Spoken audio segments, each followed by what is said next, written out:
आज का हम लोग का पहला प्रश्न है, यदि 64 सेंटीमीटर परिमाप वाले एक त्रिभुज की अंतः त्रिज्या 8 सेंटीमीटर है तो त्रिभुज का क्षेत्रफल क्या होगा।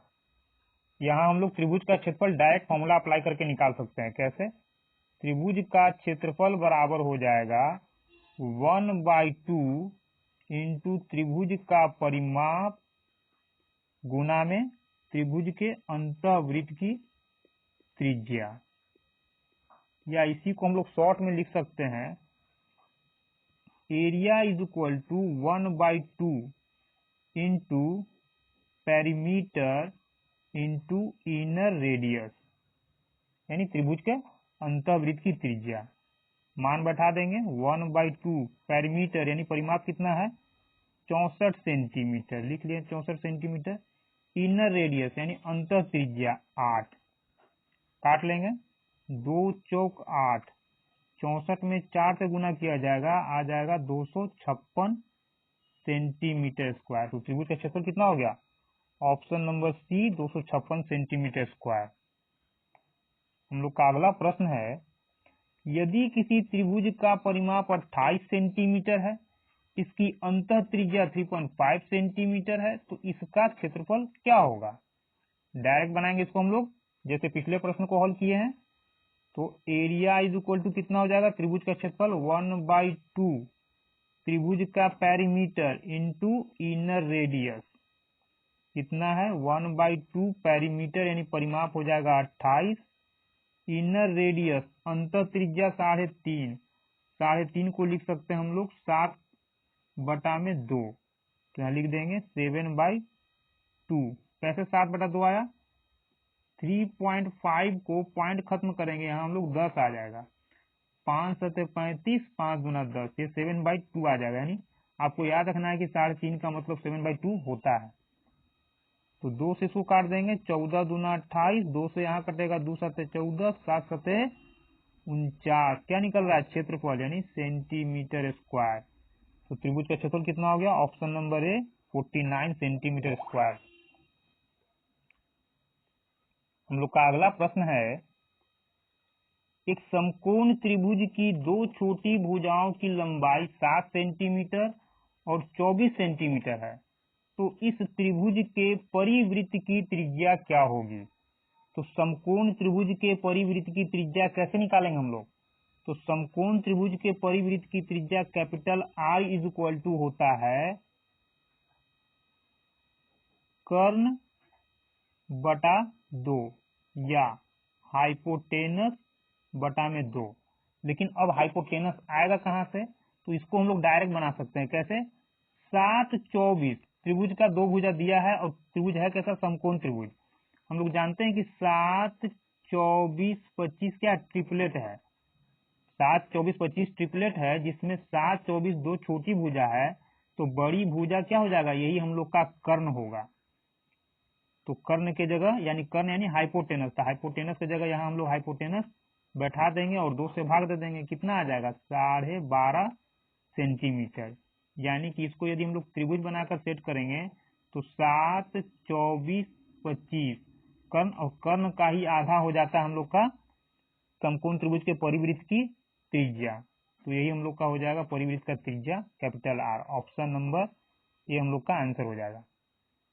हम लोग का अगला प्रश्न है, त्रिकोण यानी त्रिभुज के भुज 16 मीटर 12 मीटर 20 मीटर है, इसके सबसे लंबे भुज यानी सबसे लंबे भुजा की लंबाई ज्ञात कीजिए। इसका मतलब क्या हुआ? एक त्रिभुज दिया गया है जिसके सबसे लंबे भुजा पर यदि लंब डाला जाए तो उस लंब का लंबाई कितना होगा, ये ज्ञात करना है। तो इसको हम लोग कैसे निकालेंगे? तो सबसे पहले ये हम लोग चेक कर लेंगे कि ये हम लोग का त्रिभुज है किस टाइप का। अगर ये मालूम चल जाए तो इसको हल करना ज्यादा आसान होगा। तो सबसे पहले इसको हम लोग बढ़ते क्रम में सेट करते हैं, यानी सबसे पहले सबसे छोटा, उसके बाद उससे बड़ा, उसके बाद उससे बड़ा। अब यहाँ हम लोग देख रहे हैं कि 12 16 20 क्या हम लोग का ट्रिपलेट है। अब ट्रिपलेट है यानी कि ये समकोण त्रिभुज होगा। कैसा त्रिभुज होगा? समकोण त्रिभुज। और समकोण त्रिभुज हो गया, इसका मतलब बड़ा वाला मान क्या होगा? ये हम लोग का कर्ण हो जाएगा, और छोटा वाला लंब या आधार कोई भी हो सकता है। तो मान लेते हैं कि ये लंब है, ये 16 आधार हो गया। ये तो हो गया कि त्रिभुज किस टाइप का था। निकालना क्या है कि सबसे लंबे भुज की लंबाई। तो सबसे लंबा भुज हम लोग का कौन है, ये कर्ण ही सबसे लंबा भुज है, यानी इसी का मान 20 तो सबसे ज्यादा है। तो सबसे लंबा भुज हम लोग का कर्ण हो गया। इस पर लंब डालना है, तो लंब कहाँ से डालेंगे हम लोग, जब इस पर लंब डालेंगे तो इसके शीर्ष से हम लोग लंब डालेंगे। लंब का मतलब यहाँ 90 डिग्री का कोण बन जाना चाहिए। नहीं बना, हम लोग अच्छी तरह से बना लेते हैं इसको। ये हम लोग का लंब यानी कि 90 डिग्री का इस पर कोण बन गया। बोला कि ये जो लंब आप डाले हैं तो इस लंब का लंबाई यानी h का मान कितना होगा ये ज्ञात कीजिए। तो त्रिभुज कैसा है हम लोग का, त्रिभुज हम लोग का समकोण त्रिभुज है। और समकोण त्रिभुज में ही समकोण त्रिभुज के कर्ण पर इसके शीर्ष से लंब डाला गया है, तो लंब की लंबाई कितना होगा, तो h का मान कितना हो जाएगा। तो यहाँ h का मान हम लोग का हो जाएगा, इसको क्या बोलते हैं हम लोग, परपेंडिकुलर। ये क्या होता है हम लोग का बेस, और ये क्या होता है हाइपोटेनस। तो समकोण त्रिभुज के कर्ण पर डाला गया लंब का लंबाई बराबर क्या होता है, perpendicular into base divided by में हाइपोटेनस। तो परपेंडिकुलर कितना आ गया 12, यानी लंब।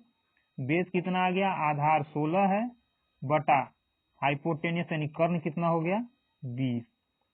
भाग देंगे जो आएगा हम लोग का आंसर, तो 2 से इसको काट लेंगे, 10 दूना 20, और 2 से इसको काट लेंगे, 2 8 16, 12 8 96, 9 6, और 10 से इसमें भाग देंगे तो यहाँ पॉइंट हो जाता है, यानी डायरेक्ट 10 हो जाएगा। तो आ जाएगा हम लोग का 9.6 मीटर। इस एच का मान कितना हो गया 9.6 मीटर। तो वही हो गया हम लोग का, इसके सबसे लंबे भुज की लंबाई कितना, ऑप्शन नंबर बी 9.6 मीटर। हम लोग का अगला प्रश्न है, त्रिभुज ए बी सी का क्षेत्रफल इतना है, बीसी पर दो बिंदु डी और ई इस प्रकार अंकित किया जाता है कि बी डी बराबर डी ई बराबर ईसी है, तो त्रिभुज ए डी सी का क्षेत्रफल क्या होगा। तो सबसे पहले तो त्रिभुज ए बी सी हम लोग के पास होना चाहिए। कोई भी त्रिभुज ए बी सी बना लेते हैं। मान लिया कि ये हम लोग का त्रिभुज ए बी सी है, ये हो गया ए, ये बी और ये सी। अब क्या बोल रहा है, बीसी पर दो बिंदु डी और ई है, बीसी पर दो बिंदु डी और ई है, ये डी हो गया और ये ई हो गया। कैसा बिंदु है, बोल रहा है कि बी डी बराबर डी ई बराबर ई सी, यानी यहां से यहां तक का जो लंबाई होगा वही लंबाई यहां से यहां तक होगा, और वही लंबाई यहां से यहां तक होगा। यानी बीसी को 3 बराबर भागों में बांट दिया गया, जिसमें हम लोग का ये भाग और ये भाग एक दूसरे के बराबर है। बोला जा रहा है कि एडी का क्षेत्रफल ज्ञात कीजिए, त्रिभुज एडीसी। तो त्रिभुज एडीसी का मतलब किसका क्षेत्रफल निकालने के लिए बोल रहा है, ये मिला लेते हैं हम लोग। तो यहां से यहां तक एडीसी का मतलब ये हम लोग का हो गया एडीसी, यानी कि इस त्रिभुज का बात कर रहा है, ये ए डी और सी, इस त्रिभुज का क्षेत्रफल निकालना है। अब थोड़ा देर के लिए यदि हम लोग ये देखें कि यहां से यहां तक मिला दे, यदि हम लोग यहां से यहां भी मिला दें तो अभी कितना त्रिभुज बना, यहां हम लोग को दिख रहा है 3 त्रिभुज, 1 त्रिभुज 2 त्रिभुज 3 त्रिभुज। और चूंकि बी डी डी ई और ई सी आपस में एक दूसरे के बराबर है, इसलिए इस त्रिभुज का क्षेत्रफल, इस त्रिभुज का क्षेत्रफल और इस त्रिभुज का क्षेत्रफल आपस में बराबर होगा। कहने का मतलब है कि यदि इस त्रिभुज का क्षेत्रफल यदि 1 है तो इसका भी क्षेत्रफल 1 होगा और इसका भी क्षेत्रफल 1 होगा। लेकिन हम लोग से क्या पूछ रहा है, हम लोग से पूछ रहा है कि त्रिभुज ए डी सी का क्षेत्रफल ज्ञात कीजिए, और एडीसी में क्या आ जा रहा है, एडीसी में ये दोनों आ जा रहा है। तो टोटल क्षेत्रफल कितना, 1 2 3, टोटल 3 भाग में 2 भाग का क्षेत्रफल पूछ रहा है, यानी कि ये। तो क्या हो जाएगा, टोटल का मतलब टोटल त्रिभुज का क्षेत्रफल, यानी कि त्रिभुज एडीसी का क्षेत्रफल क्या हो जाएगा, त्रिभुज एडीसी का क्षेत्रफल पूरे त्रिभुज के क्षेत्रफल का 2/3 भाग। तो पूरे त्रिभुज का क्षेत्रफल का 2/3 भाग होगा। पूरा त्रिभुज का क्षेत्रफल है कितना 39, तो 39 से गुना कर देंगे तो कट जाएगा 13 तिया 39, 13 दूना 26। इसका मतलब क्या हुआ, इस पूरे त्रिभुज का क्षेत्रफल जो आया वो 26 सेंटीमीटर स्क्वायर हो जाएगा। क्यों, ये 3 बराबर भाग में है और 2 भाग का मान पूछा, तो 3 में 2 का पूछ रहा है, यानी टोटल का 2/3 भाग, तो टोटल इतना, इसका 2/3 भाग निकाल लिए हम लोग, 26 आ गया। हम लोग का अगला प्रश्न है, भूमि का एक त्रिभुजाकार भाग जिसकी भुजा 72 मीटर, 30 मीटर, 78 मीटर है को 20 पैसे प्रति वर्ग मीटर की दर से समतल करने का लागत कितना होगा। समतल यानी मान लीजिए ऊबड़ खाबड़ यदि जमीन है तो उसको बराबर करना है तो खर्च कितना आएगा, तो इसको हम लोग कैसे निकालेंगे। तो यहाँ देखिए क्या बोल रहा है, 20 पैसे प्रति वर्ग मीटर का मतलब क्या हुआ, इसको लिख सकते हैं हम लोग 20 पैसा प्रति मीटर स्क्वायर। और स्क्वायर किस में आता है, स्क्वायर बोले या वर्ग मीटर बोले, स्क्वायर हमेशा क्षेत्रफल में यूज किया जाता है।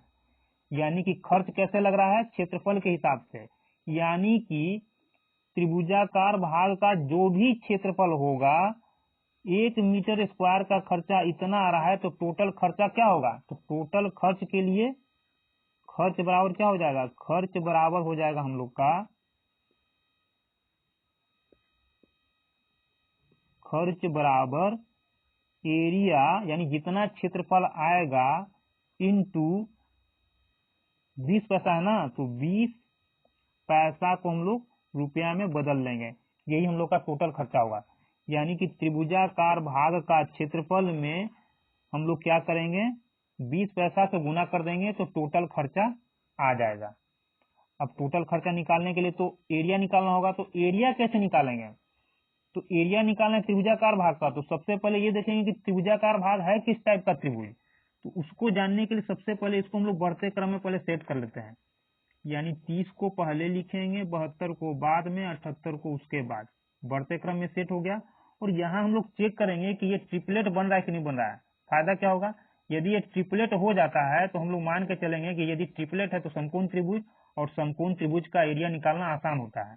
तो देख लेते हैं, 6 से ये हम लोग का कट जाएगा, 6 5 30 और 12 6 72, 13 6 78, 5 12 13 क्या हम लोग का ट्रिपलेट है। अब यदि ये ट्रिपलेट है इसका मतलब कि त्रिभुज किस टाइप का है, समकोण त्रिभुज। त्रिभुज किस टाइप का है, समकोण त्रिभुज। यदि ये समकोण त्रिभुज है तो सबसे बड़ी भुजा हम लोग का क्या होगा, कर्ण हो जाएगा। तो बाकी 2 भुजा जो है 30 और 72 क्या हो जाएगा, ये हम लोग का लंब और आधार हो जाएगा। काटे क्यों, ये चेक करने के लिए कि हम लोग का, क्योंकि हम लोग याद नहीं किए हैं, हम लोग को अभी तक नहीं मालूम नहीं है कि 30 72 78 ट्रिपलेट है या नहीं है, क्योंकि न तो आप याद किए हैं न तो हमने आपको याद करवाया है। तो उसको चेक करने के लिए काट करके देख लिए, तो 5 12 13 तो हम लोग जानते हैं कि ट्रिपलेट है, क्योंकि ये आपको दूसरे ही क्लास में बताया जा चुका है कि 5 12 13 ट्रिपलेट है। जब 5 12 13 ट्रिपलेट है इसका मतलब कि 30 72 78 भी ट्रिपलेट है, और ट्रिपलेट का मतलब त्रिभुज कैसा है, समकोण त्रिभुज। अब यहाँ से हम लोग क्षेत्रफल निकाल लेंगे, तो त्रिभुज का क्षेत्रफल कितना, 1/2 आधार गुना शीर्ष लंब, तो आधार शीर्ष लंब और इंटू ये खर्चा, 20 पैसा को 20/100 किए थे हम लोग। अब जो फाइनल आएगा वो हम लोग का खर्च आ जाएगा। तो काट लेते हैं, 0 से 0, 0 से 0, 2 से 2 गया, 72 में 3 से गुना करेंगे, 2 तिया 6 7 तिया 21, 216 रुपया का खर्च आएगा। यानी कि हम लोग का खर्च कितना आ गया, भूमि को समतल करने का, ऑप्शन नंबर सी 216 रुपया। हम लोग का अगला प्रश्न है,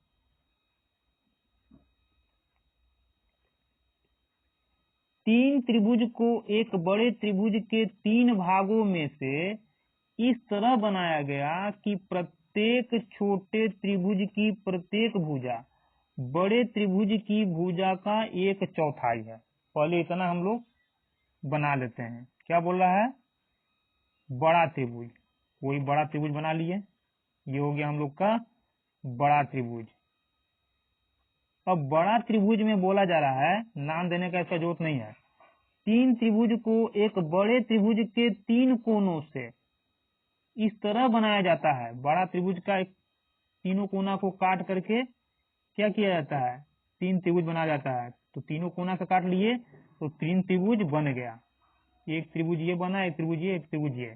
लेकिन किस टाइप का त्रिभुज कि प्रत्येक भुजा, छोटे त्रिभुज की भुजा, प्रत्येक छोटे त्रिभुज की प्रत्येक भुजा का मतलब छोटा त्रिभुज जो बना तीन भुजा वाला, इसका तीनों भुजा कितना कितना माप का होगा, प्रत्येक भुजा बड़े त्रिभुज की भुजा का 1/4 है।